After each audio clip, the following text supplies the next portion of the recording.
Bienvenidos a todos a un nuevo capítulo de la hora 25. Tenemos una intención de reestrenar algunos capítulos que nos parecen pertinentes o relevantes de mantenerlos en mira y en el radar para ir pudiendo mejorar las comprensiones de la complejidad que vamos viendo.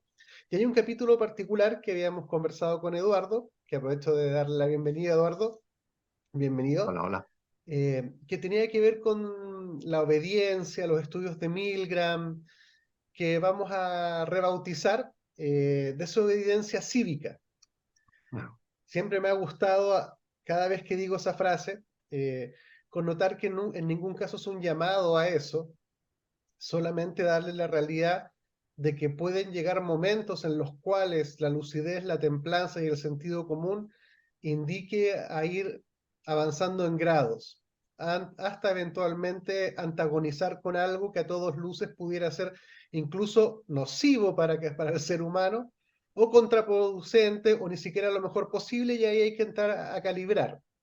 Entonces, sin más que más, agradecer la permanencia, tenemos una comunidad que también está creciendo, y cederle la palabra a Eduardo para que nos dé un pequeño encuadre de lo que vamos a ver ahora de un capítulo grabado ya hace más de un año. sí, un año y medio diría yo, casi. Bueno, cuando hablamos de este tema en su momento, lo hicimos porque los experimentos de Stanley Milgram son sumamente iluminadores respecto de una cierta propensión humana, lamentable, a obedecer ciegamente a la autoridad o lo que parece autoridad, a pesar de que eventualmente esa autoridad pueda estar comportándose de manera errónea o directamente malévola, incluso, ¿verdad? En este caso, por ejemplo, estos experimentos mostraban que el diseño experimental incluía la tortura de una persona. En realidad no ocurría la tal tortura, pero todo estaba muy bien simulado y toda la gente creía sinceramente que estaba contribuyendo a la ciencia al torturar, entre comillas, al otro. Bueno, ese experimento por sí mismo, bueno, esa serie de experimentos, son varios, tiene una relevancia enorme, pero además ya había otros estudios previos y luego algunos posteriores en la propia psicología social que convergen con este y de eso se desprende una cierta conclusión más bien sombría respecto del ser humano.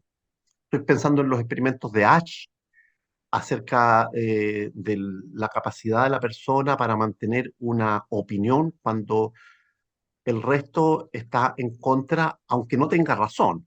Por ejemplo, ese famoso experimento en que se le mostraban líneas y había una manifiestamente más corta o una más larga, y el grupo de personas que eran palos blancos, eran compinches estaban compinchados con el investigador, simulaban verla igual o al revés, digamos, igual todas. Y finalmente la inmensa mayoría se plegaba a ese juicio. ¿M?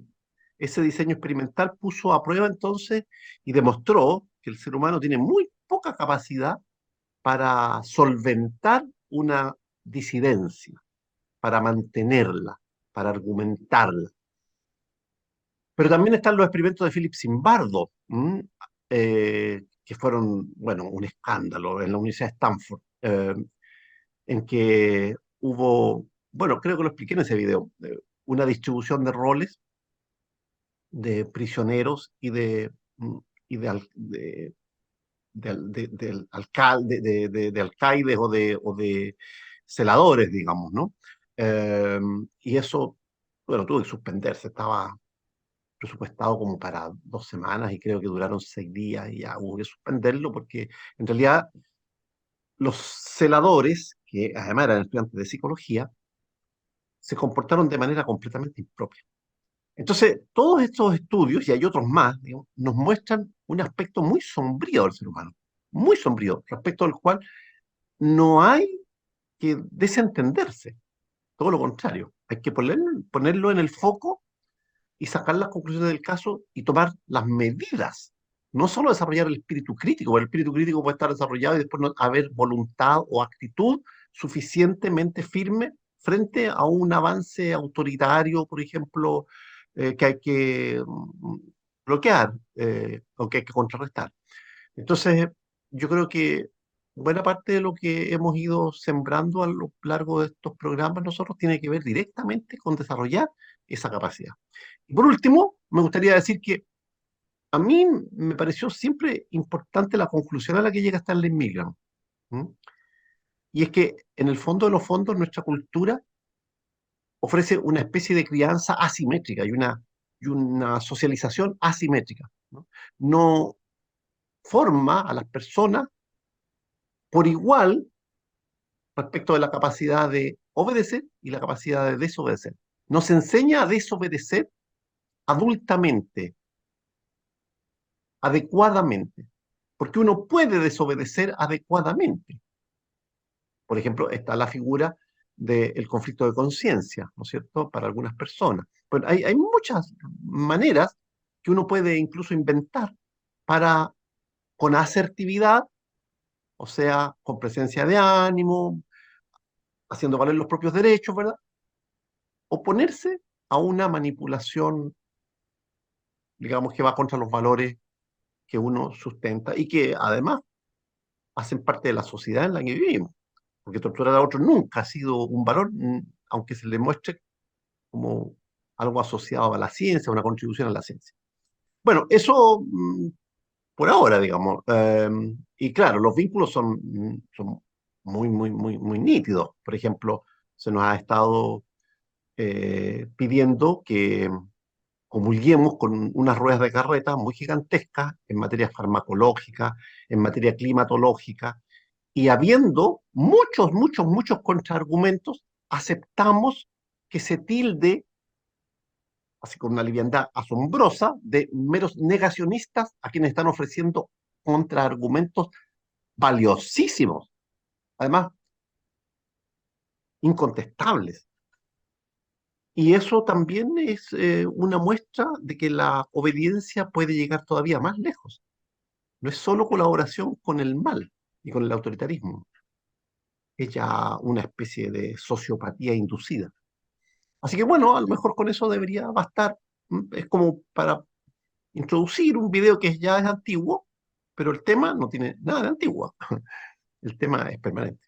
Claro, y sobre todo también linkearlo con el reestreno anterior de Patocracia, que Uf, estamos tiene que también ver con todo eso. en un Claro, barrio, en un momento, una contingencia mundial, nacional, que nos recuerda mucho eso. Y no solamente claro. también en Chile, sino en otros países que están pasando cosas bastante preocupantes Pero y alarmantes. por cierto, Y, claro. y no nos faltaría el estreno de la estupidez humana, porque parece que esa triada entre un gobierno Exactamente. psicopático, Sí. la facilidad con la cual se puede corromper el alma y sumado a una estupidización cultural está dando un triunvirato Uf, es una macabro. tríada macabra esa, es una tríada macabra. Así como se habla de la tríada oscura, digamos, o sea, en el caso de la psicopatología individual, de los psicópatas, los narcisistas, bueno, los maquiavélicos, etcétera. Así también cabría hablar de una tríada sociopática, eh, como en este caso, como lo que tú sugieres, digamos, y habría que añadir varias otras, digamos. O sea, hay mucha, mucha, mucha evidencia de que estamos gobernados por una patocracia que muestra poco la cara, pero que actúa de manera inmisericordia y muy, muy, muy coordinada, con una eficacia de verdad diabólica. Ya, démosle nomás, yo creo, dejemos hasta ahí para que no le demos la lata a la gente, ¿no es Eso, cierto? muchas gracias a todos. Los dejamos viendo el capítulo tal cual se transmitió. Pedirles las recomendaciones, o sea, los comentarios, por favor, siempre son enriquecedores. Que compartan el video y compartan sus pensamientos, le pongan me gusta y viralicemos estos contenidos para que podamos emerger de lo individual a lo societal. Muchas Oye, gracias y se nos me vemos. ocurrió, perdona, se me ocurrió que a lo mejor podrían también pronunciarse respecto de si quieren o no juntarnos en septiembre, Todos los un primer comentarios. sábado, por ejemplo. Si Sí, sí, quieren, sí, sí. solo si quieren, ¿ya? Ya. Listo. Un abrazo, Bueno, Eduardo, y gracias abrazos para todos. por todo y seguimos. Ya. Bienvenidos a todos y todas a la segunda parte de este tremendo capítulo que indaga sobre la plasticidad, la maleabilidad del ser humano, el por qué hacemos lo que hacemos y cómo en experimentos tan sencillos logramos generar pequeños monstruos carentes de empatía, carentes de pensamiento crítico, sin poder enjuiciar la realidad de una forma más humana. Ese es el aspecto negativo, pero también podríamos especular que si pudiéramos generar otros entornos comprensivos, más empáticos, pudiéramos lograr también cosas positivas. Quizás no sean tan rentables o no sean tan útiles para algunas cosas, pero todo esto danza que tiene que ver con que el ser humano también tiene lógicas que lo pueden llevar de un lado para otro. Tal cual cuando nosotros en la Constituyente nos bombardean con determinadas sesgos, eso produce cosas en nosotros, no es neutro. Cuando a usted en la Constituyente lo tratan de engañar con fake news, con bots, con tergiversaciones, con parcialidades, todo tipo de artimañas, usted siéntase en completa propiedad de sentirse víctima y que le están haciendo un daño. Y usted probablemente no se esté dando cuenta. Pero lo que estamos desnudando es que la ingeniería social tiene mucho camino recorrido y sería bueno tener algunas lúcidas desconfianzas para no salir a electrocutar al vecino a propósito de alguna nota en algún medio o en Twitter. Así que para darle vuelta con un toque más docto, tenemos a don Eduardo Llanos. Oye, electrocutar al vecino sonó como ya, como que se habían adherido al experimento de Miller. Claro, el panoptismo ahora claro, hace el vecino, decía Christopher, que nos acompañó hace...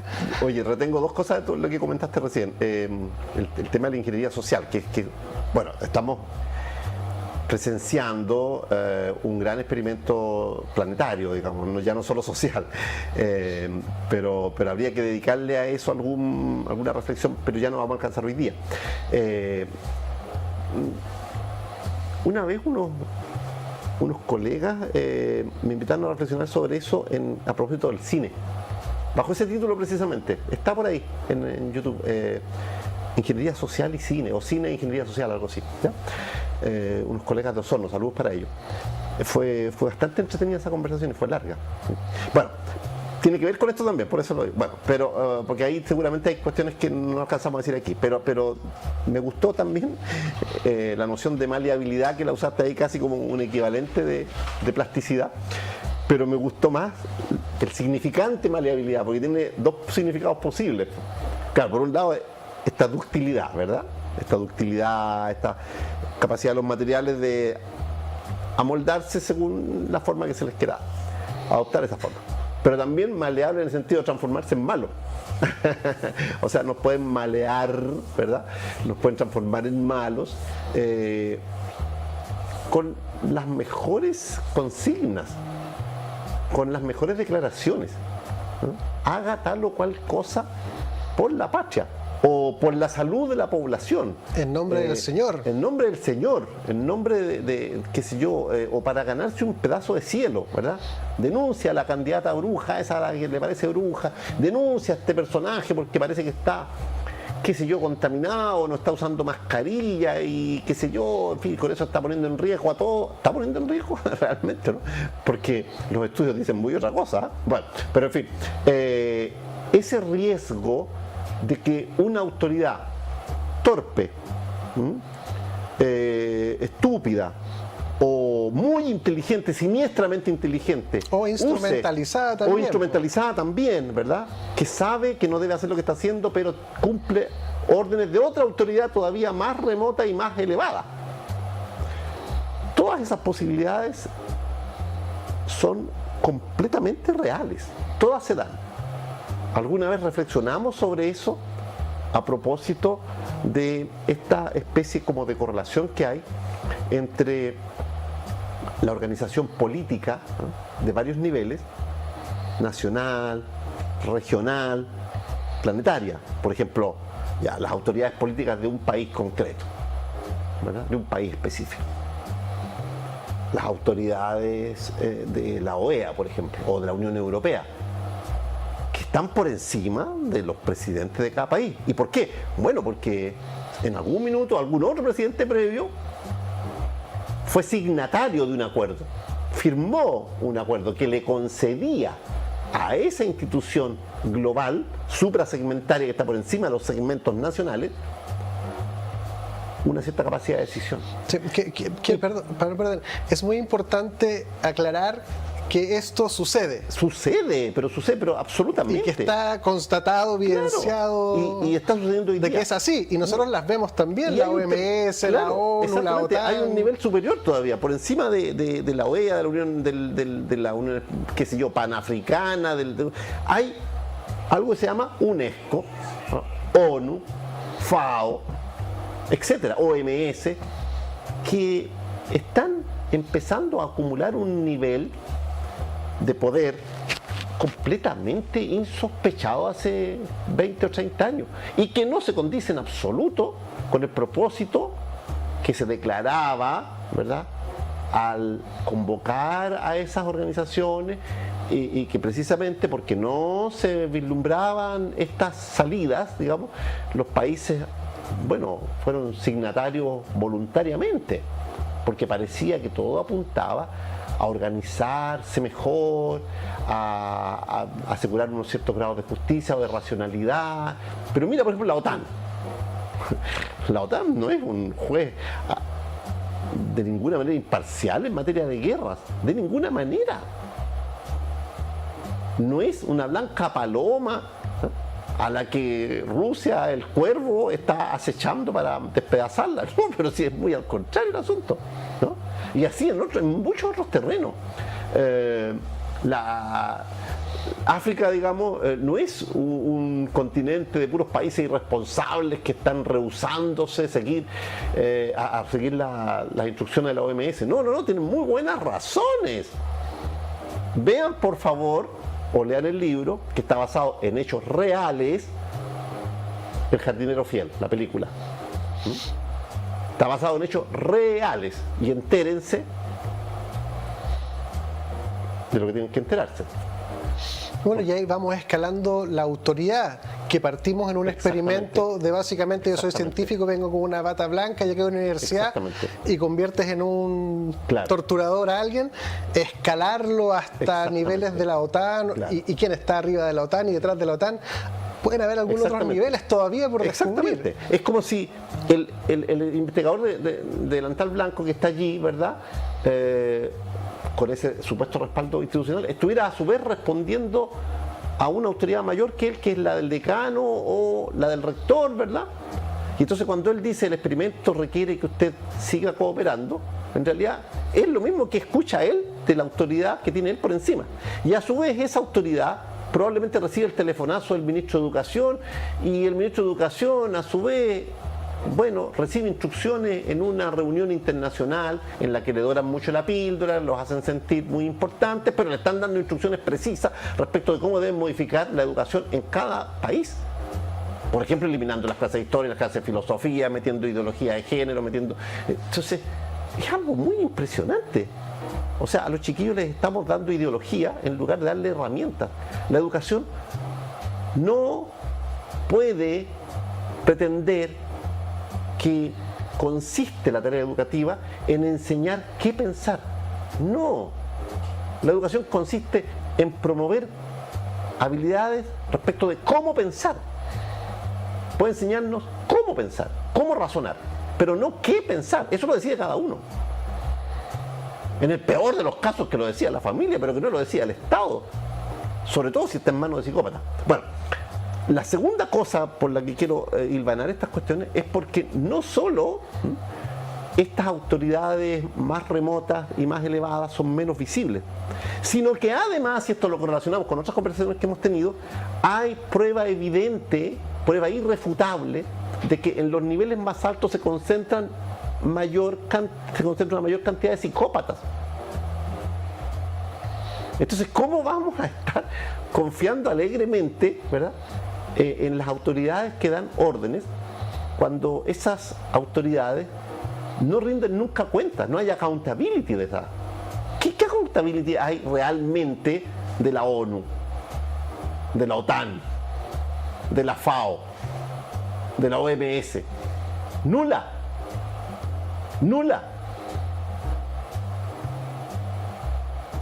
Mira, Déjame contarte un ejemplo que no tiene que ver con esto, pero que sí tiene que ver en el fondo.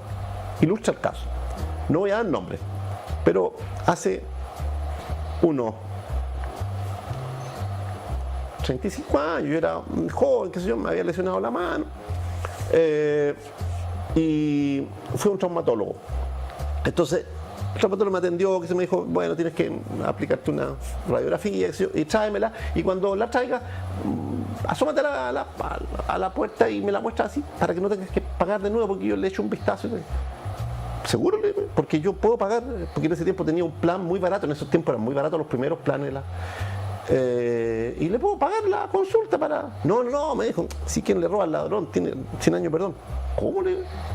O sea, primera vez que veía a un médico tratar de ladrón al empleador suyo, que era un ISAPRE. No la voy a nombrar, ni voy a nombrar al médico, que era muy simpático por lo menos. No, me dijo, por supuesto, pero ¿cómo? Por supuesto, si yo los tuve de compañeros en la universidad, estos son puros psicópatas, me dijo, la punga de cuello y corbata. ¿Cómo así? Le digo, me dice, mira, y me contó una historia que a mí me pareció enteramente verosímil y que además otra persona en cierto modo me la confirmó después. La historia era esta: él con 2 amigos más habían comprado, tenían buena situación, y habían hecho toda la carrera juntos, habían comprado un departamento previendo que al salir de la universidad, como todos habían elegido especialidades distintas, iban a verse menos. Eran muy amigos, se veían siempre. Entonces compraron un departamento para instalar una consulta con las especialidades de ellos y con otras más, y un pequeño centro médico, una consulta amplia. Y bueno, trabajaban cada uno en lo suyo y se veían como 2 veces a la semana y los seguían pasando bien y qué sé yo, eran muy compinches. Pero empezaron a recibir unas llamadas telefónicas de un gerente de adquisiciones de una ISAPRE que no la voy a nombrar, que no era esa en la que él trabajaba, otra. Y la llamada era para ofrecerles comprar el departamento. De alguna vez habían enterado de que había habido una consulta, habían hecho un rastreo. Entonces ellos, que la habían comprado y desarrollado básicamente para darle forma a la amistad y estructurar esas reuniones, esas juntas periódicas, no le daban ninguna atención. Pero un día este personaje, este traumatólogo, recibe la llamada, la atiende él. Y el tipo era insistente, ya había hecho otras llamadas. Entonces como para deshacerse de él, en algún minuto determinado, te estoy hablando de hace como 35 años, casi. Entonces el otro le dice, ¿acaso ustedes no creen que no se puede, que es impagable su consulta? ¿Por qué se rehusan? ¿Cuánto creen ustedes? Entonces, para deshacerse, sabiendo que la consulta de ese momento valía unos 60 millones de ese tiempo, le dice un precio disparatado. Le dice, sí, no, si la podemos vender por 200. Para que el tipo dejara de llamar. Y lo que ocurrió fue que el tipo les dijo, ok, hacemos negocio, la compramos. Entonces, este tipo se reúne con sus 2 amigos, los médicos, y evalúan la situación y dicen, bueno, en realidad, si nos van a comprar la consulta por 200 millones, en realidad deberíamos venderla, porque con esa nos compramos otra mucho mejor y montamos de nuevo otra más amplia, o sea, vamos a ir ganando por todos lados. Y el tipo les dijo que los invitaba a almorzar para que finiquitaran la operación. Bueno, llegan a almorzar con el tipo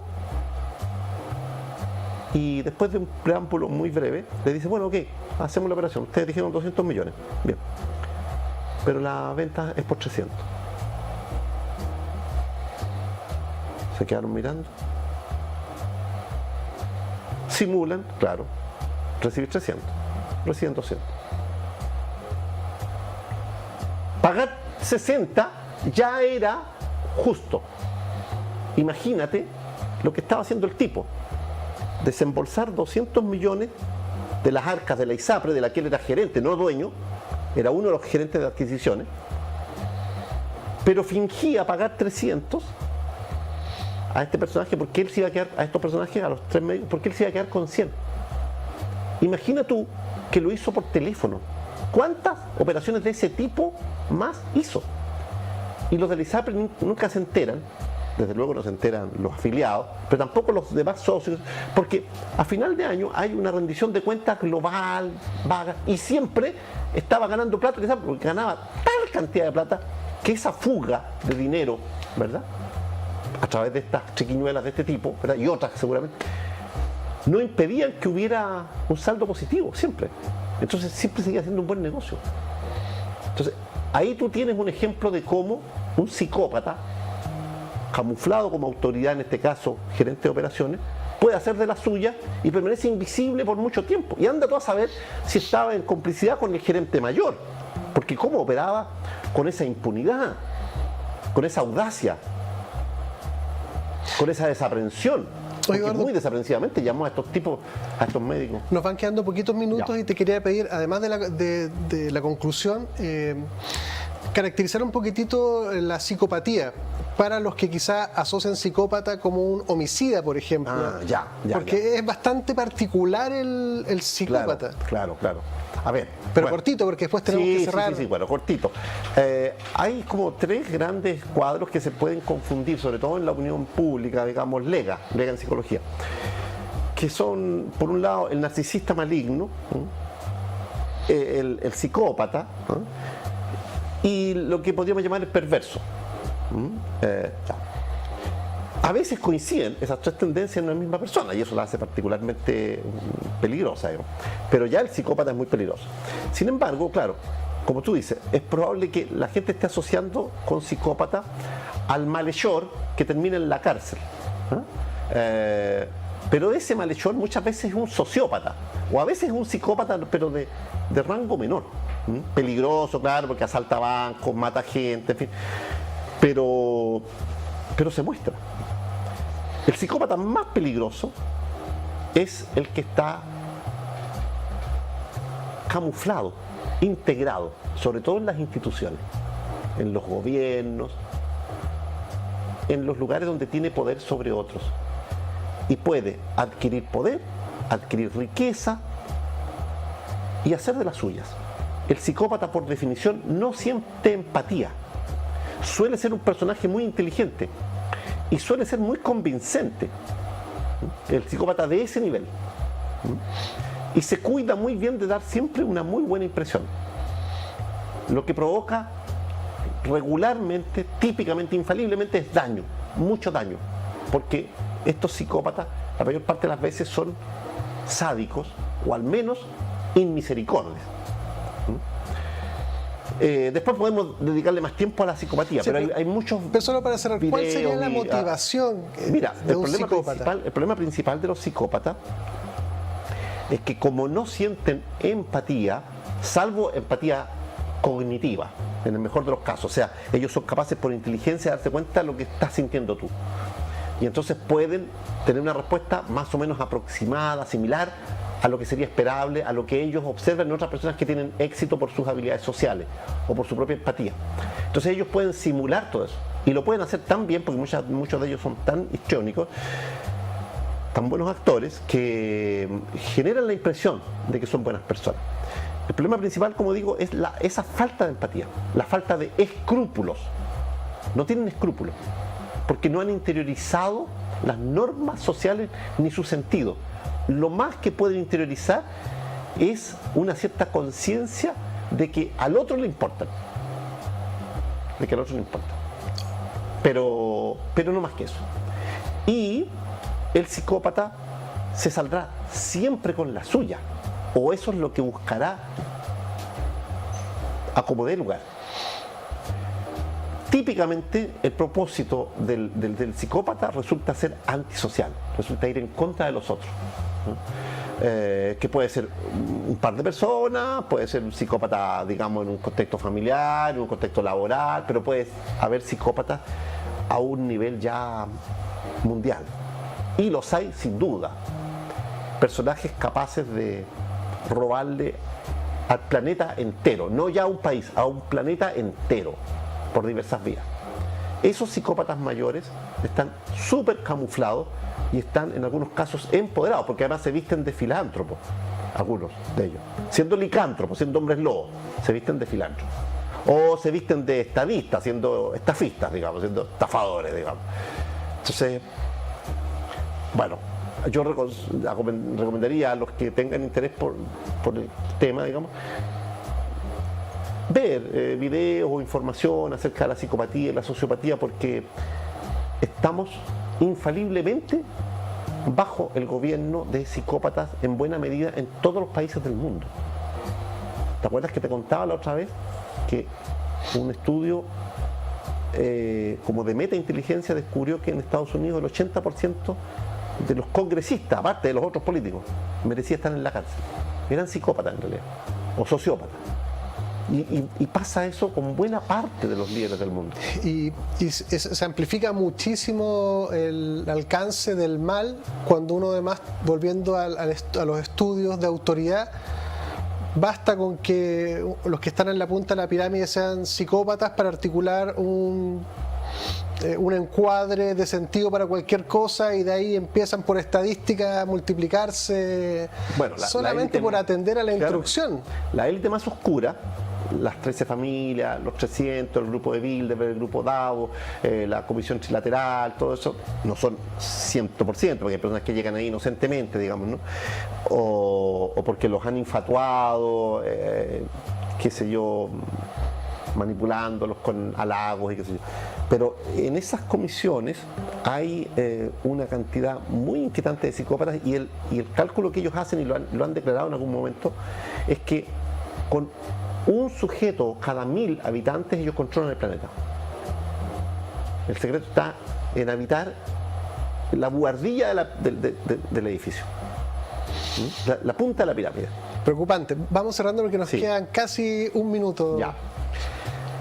Bueno, este experimento de Stanley Milgram, que cualquiera lo puede seguir, porque yo creo que está estudiado en internet, qué sé yo, en los libros de psicología social, en las enciclopedias, en fin. Tiene un gran alcance y tiene correlación además con los otros estudios de Zimbardo, por ejemplo, el que mencionabas tú, en que las personas tienen que actuar como carceleros. Ese experimento estaba destinado a durar 14 días, duró 6, porque tuvieron que suspenderlo, porque los tipos que eran normales, eran estudiantes de psicología, se posicionaron de tal manera de su rol de carceleros, que terminaron torturando a los prisioneros, que eran otros estudiantes de psicología con los que se encontraban en el patio normalmente, digamos. Esa dimensión, digamos, maligna, potencialmente maligna del ser humano, ya es inocultable, y no podemos seguir creyendo que corresponde solo a un 5% de la población. No, parece que todos tenemos un lado muy oscuro que se puede gatillar en determinadas circunstancias. Entonces, tenemos que reflexionar sobre eso y tenemos que conocer mejor el lado oscuro del ser humano. Es un asunto de antropología, de psicoantropología, de política, de teología urgente. Ya te contaba la otra vez de esta disciplina, la ponerología, ¿no?, que descubrieron desde la psiquiatría y desde la psicopatología que debían apoyarse en la teología. Sí, se nos acabó el tiempo, Eduardo, pero quiero hacer eco de cruzar lo último que dijiste con tu preocupación con la educación.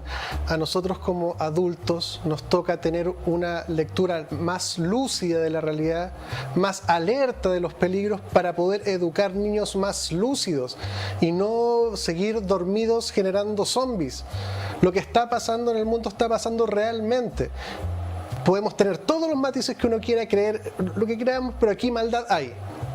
Eso es innegable, porque ha estado desde que el ser humano existe. Y el cruce entre esta gente y las posibilidades de las tecnologías, la digitalización, el Big Data, las redes sociales, hace que el alcance de lo que quieran hacer está multiplicado de una forma que creo que no lo logramos concebir. Adultos más lúcidos que críen seres más lúcidos y más lúcidamente desconfiados, porque no podemos seguir confiando en que llegue alguien con una bata y nos diga tortura al otro, y que más del 50% lo torture y más encima esté orgulloso, se sienta gratificado porque hizo bien su rol. Los adultos tenemos que despertar para que nuestros niños partan lúcidos más antes. Eso es fundamental. Muchísimas gracias, Eduardo. Te tenemos después otras semanas para seguir conversando. Ya, vamos a tener que seguir, sí. Muchísimas gracias a todos. Los dejo invitados a los próximos capítulos.